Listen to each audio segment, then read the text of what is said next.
Man, you ever have one of those weeks where you just feel like, you know, the only reason you're not a serial killer is because you're fearing anal rape in prison? I have, I ain't gonna lie to you. It's been a hell of a week for the Phantom. Well, guys, welcome to another edition of the Mood Fam's Horror Review. Got a new angle going on here. We're adjusting to it. I'm digging the angle. I'm trying to, open up, get a fresh perspective.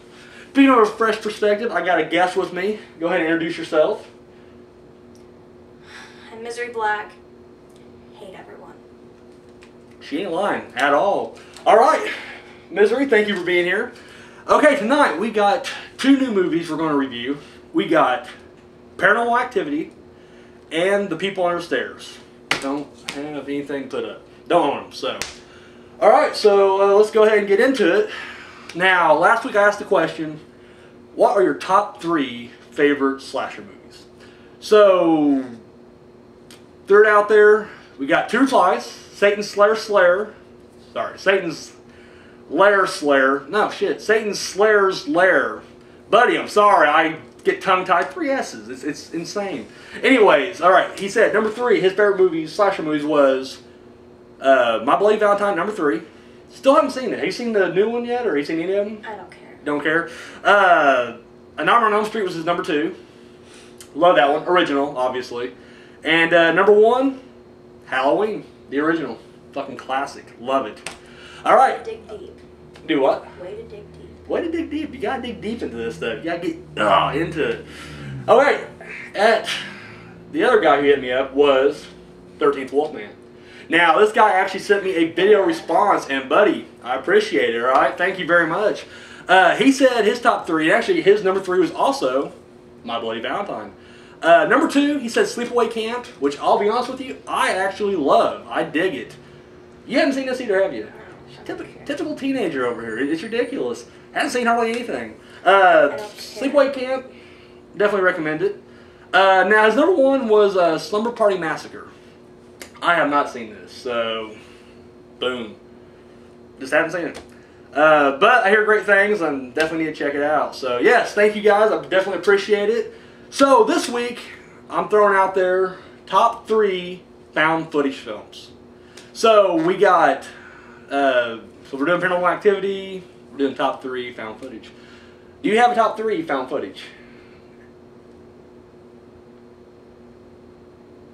Nothing. It's killing me. Bust my stones over here. Alright, for me, I would say my top 3 found footage would be, at number 3, I'm going to say Cloverfield. Even though, don't get me wrong, Paranormal Activity I think is a great movie. I think I actually think, I haven't seen 2, but I've seen 1 and 3, so I think, really good stuff. Record, really good, but I'm saying my number 3, Cloverfield. Number 2, The Last Exorcism. And I would say my number 1 favorite found footage movie, Blair Witch Project. So, boom, there it is. So, I want to know from you guys, what is your top 3 favorite found footage movies? Multiple ways hit me up. You can hit me up with the video response. Don't have to, you can. You can leave the comment right down below. Hit me up with an email at moviefam7@gmail.com. And of course, all my Phantom friends hit me up on Facebook, so that is very original. Young lady. Misery Black. I'm going to show you some misery in a second. Alright, so there we go. Let's get into some news. Now, I'm not going to lie, not a whole lot of news going on at all. The only thing that came up I heard was, alright, Eli Roth is going to be doing, finally. Now, the rumor's been going crazy for a while anyways about these movies. If you've never even seen it, I'm asking you. Grindhouse, we all know Grindhouse. They had the fake trailers in the middle there. I've been hearing for a while he's going to do like a Grindhouse 2 and use 2 of the fake trailers as the double feature. You've been hearing these rumors for a while, but they finally did confirm that Eli Roth's Thanksgiving is going to be the next movie. Classic. Dude, I love the trailer. Freaking hilarious. Brilliant. And so yeah, he's finishing up his Goretorium, which is the year-round Halloween haunted attraction thing he's doing in Las Vegas. So yeah, boom. Thanksgiving, come to the theater near you. Now, speaking of theaters near you, last week we had a horror movie just kind of slip under the radar. I'm going to butcher this name, I already know I am. the Reverend. It's something like that. It's like Reverend, but not quite. Basically, the plot is, dude's a zombie, and then, like, he comes back from the dead, and then they become, like, these, like, he bites his buddy, and now they're both zombies, and they become, like, crime fighters. It reminds me of Boondock Saints, but, like, Boondock Saints with zombies. Dude, it looks freaking hilarious. Like, I was laughing through the whole fucking thing. I ain't gonna lie, like, this actually looks pretty good. But it came out last week, and so, and that gets already on video on demand, so VOD, check it out.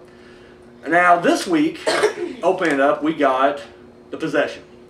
The new Sam Raimi Jewish ghost possession movie. Only thing I know is the last time Sam Raimi had his name plastered over a shitty horror movie, besides Dragging Me to Hell, which I like Dragging Me to Hell, but he directed that. He even directed Possession. It was The Boogeyman. Like, he literally had his name plastered over The Boogeyman, and it wasn't scary at all. It was just a joke.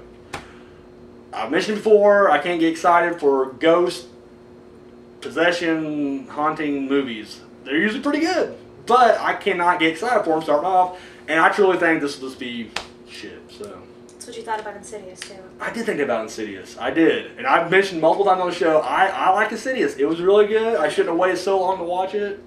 She was one of them that told me I should watch this movie before, and I was like, no, the fam don't want to watch that shit. So yeah, didn't do it. And I regret it. It was a really good movie. Everybody told me it was. Anyway, so yes, Possession coming, well, next weekend. So yes, there it is.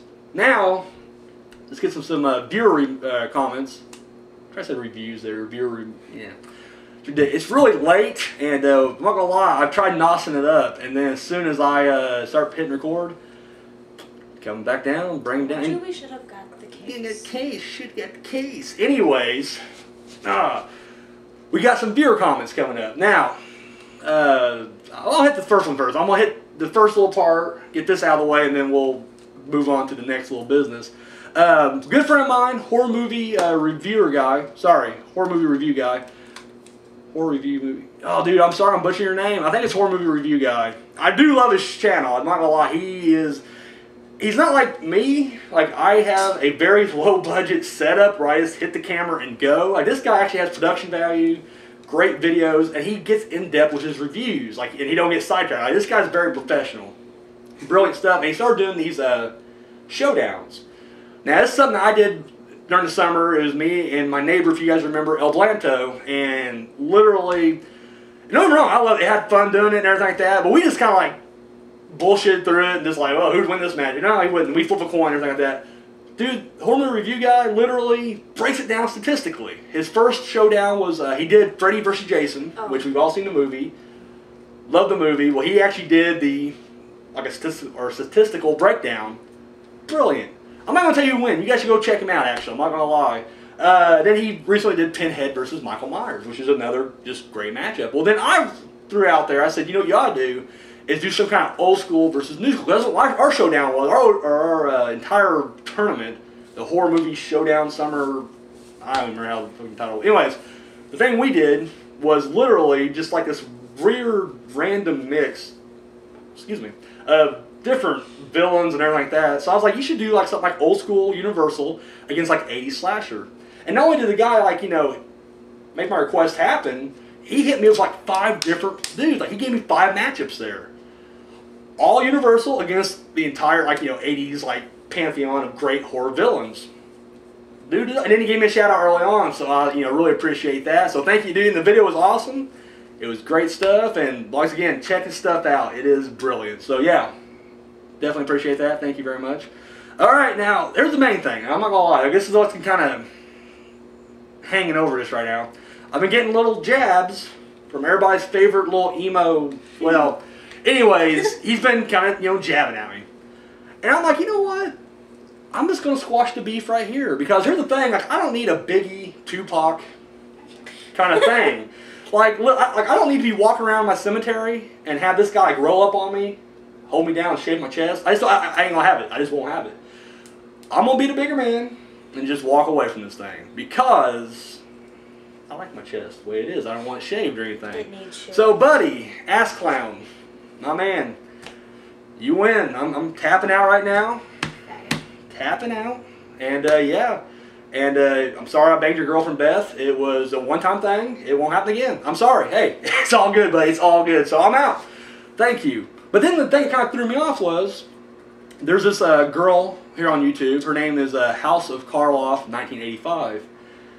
She's forming like an army, or maybe it's our pre-existing army. And I'm guessing it's like kind of like the Horror Nation, which is just kind of like a name that people throw out there, and then you're just, you know, there's no actual registration to be a member of the Horror Nation. You just are the Horror Nation. So, but she's like literally like sending me like these like requests. She's just like, all right, you know, Nation, we're getting together, or Army. She calls us the Army, and was like, you know, but I think she's a friend of this ass clown. So now like, my guard's really up. I'm like, you know, who is she? I don't even know who she is. Like, she's literally like, here's the contact request, and I don't know. So yeah, I mean, don't get me wrong. I'm in the Army. I'm in. I'm not declining like to join this horror army. I'm just saying, got my guard up because I don't know. Maybe her and the ass clown are in cahoots or what's going on. So, but yes, that's that right there. So yeah, you want to hit me up with some more hate mail? Always open for that. Questions, comments, requests, I mean, anything. You know how they reach me. Video responses, comment down below. Phantom Friends on Facebook, or moviephantom7@gmail.com. So, multiple ways to hit me up. So, there it is. So, let's get on to some reviews, shall we? Now, first we're going to go back to 2007. Wasn't that long ago. A little movie called Paranormal Activity. In fact, it wasn't even released until 2009. It was made 2007. Made its festival circuit run, and then finally hit big time in 2009, and since then just been going away like a horror movie freight train. Is that the phrase they use? Anyways, Paranormal Activity. Basic plot is a young couple move into a house, and there's some ghosts haunting their shit. Alright, sounds like a lame plot. Sounds like something you've seen a million times. You know what? It's damn good. I will stand by this movie. I think it's great. And that's one thing everybody keeps saying, like, you know, it's a movie you need to really watch at home, alone, with the lights out, and I agree. Like, I think if you had, like, a group of friends together, and you were watching it, and the lights are on, it's going to lose a lot of its impact. You know, you're going to be, like, making fun of, like, some of the acting or whatever, the choices. I'm not going to lie, I mean, there are some bad choices they make. But that's horror movies in general, you know what I mean? Everybody was just like, well, why didn't they just leave the house? Well, why don't they ever fucking leave the house? This has been going on since Amityville Horror, Poltergeist. I mean, they're always just like, let's just stay around for a little bit. No, it's a horror movie, guys. Don't be so freaking picky now. Alright, 2007, we're going to finally start calling them on this shit. No, we're not doing that. Paranormal Activity, they're staying in the house. Okay, here's what I like about this movie. It's the fact that it's almost like Rosemary's Baby. Now, I'm not just saying it's like Rosemary's Baby. Don't start crucifying me just yet. What I'm saying is you don't really see this ghost at all. And it's slow tension, like it builds. And it's a lot, and in that sense, it's very much like Rosemary's Baby. I think it does a great. I mean, you don't just like jump into it with a big scare. It's very subtle stuff. It's stuff that happens if you blink, you miss it kind of thing. Like, it don't really focus on it. And I think the fact that it's not like a Blair Witch style, you know, found footage where you're the person walking around the camera. No, it's like we set the camera up like right there, and then you see what happens. And I think that makes it a little bit scarier because it is literally boom. It's right, you know. Yes, I think everything about this movie is good. Now, don't get me wrong, this guy, I can't think of the director's name, Overin something.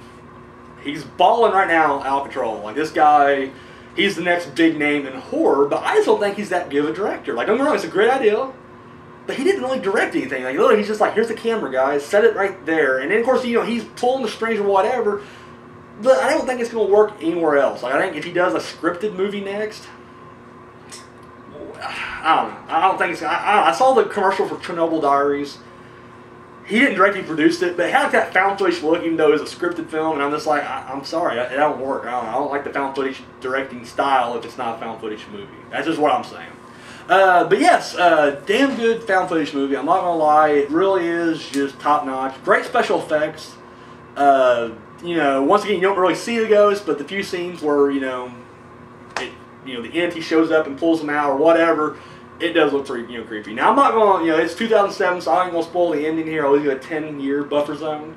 But, yeah, I heard, the ending's really, and if there's any scary scene, it would definitely be, I think, the ending.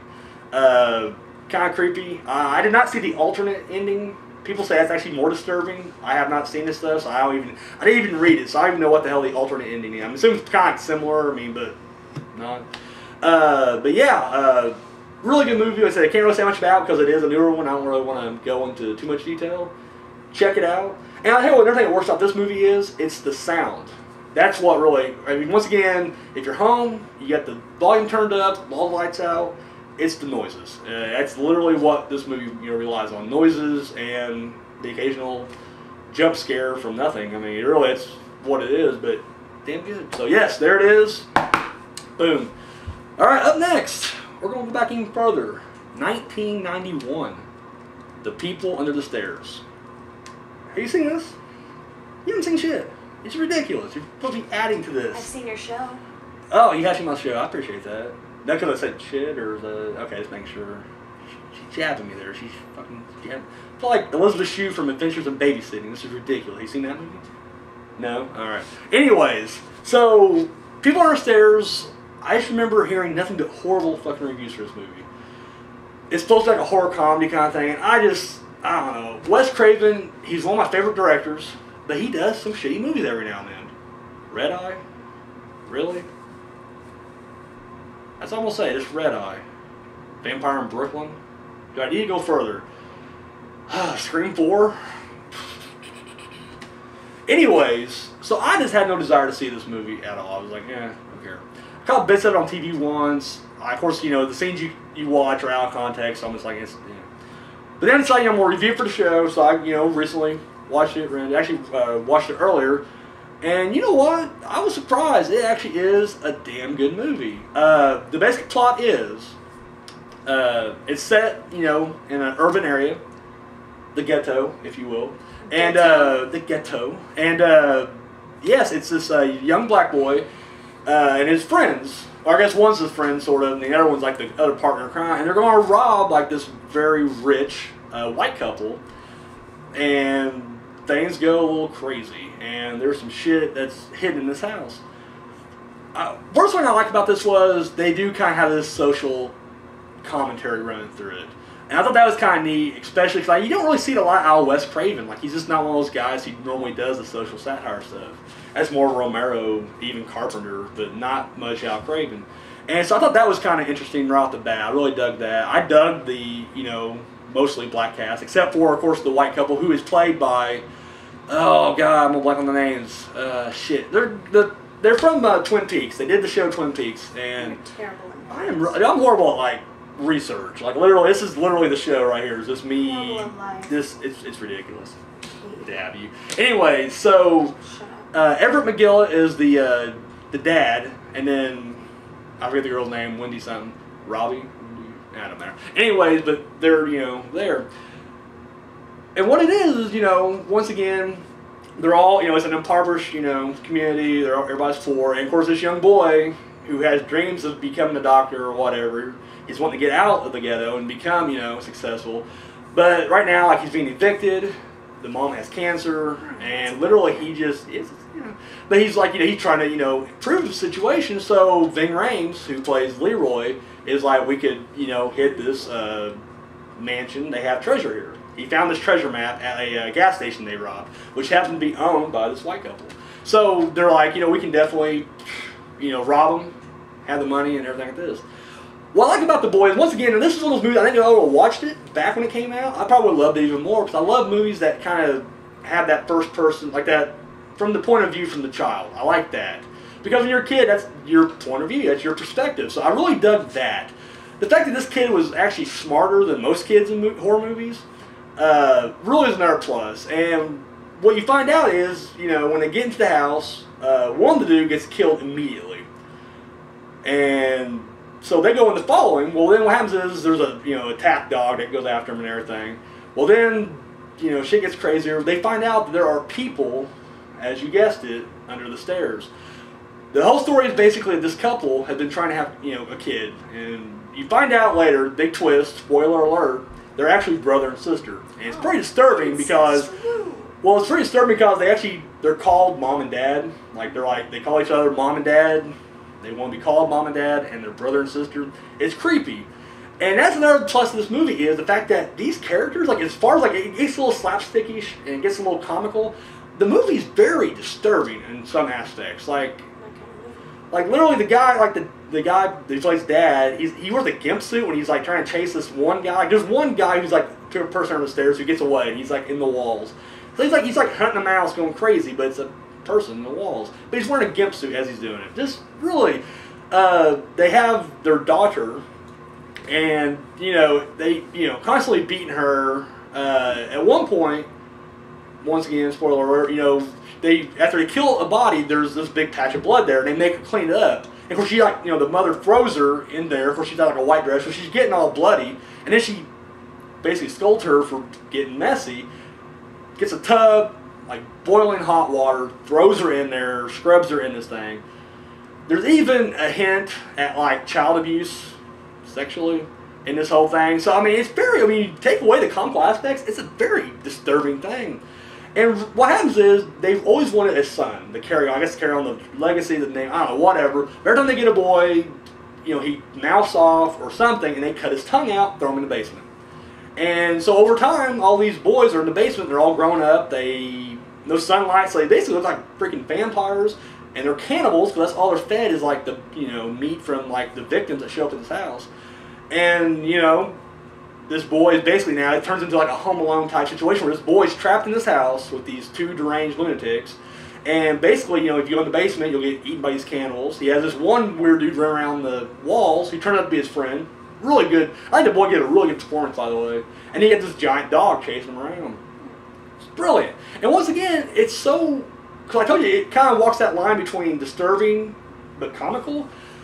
But it works so well because there are a few scenes that literally do make you jump. There's a few jump scares in this. And it's because your guard's down from laughing. Like, there's a scene where, like, literally, like, I don't know, it'll be like a scene like where he'll run in there. Like, there's a scene where, like, the dad is, I think he's doing something, but, like, the kid runs out and, like, punches him in the dick.